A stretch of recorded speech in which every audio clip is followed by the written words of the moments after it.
Have you ever woken up in the middle of the night, feeling like something isn't right? That's exactly what happened to me. I heard a dragging sound coming from the hallway. I got out of bed, but the moment I stepped into the hall, it looked different. It seemed longer. The walls cracked, and portraits I didn't recognize were hanging, their faces staring back at me.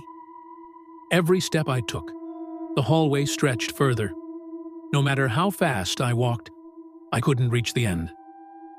As I turned to listen to whispers behind me, no one was there, only the darkness, moving closer. I ran, tripped, and when I looked up, I found myself surrounded by doors. All of them whispered my name.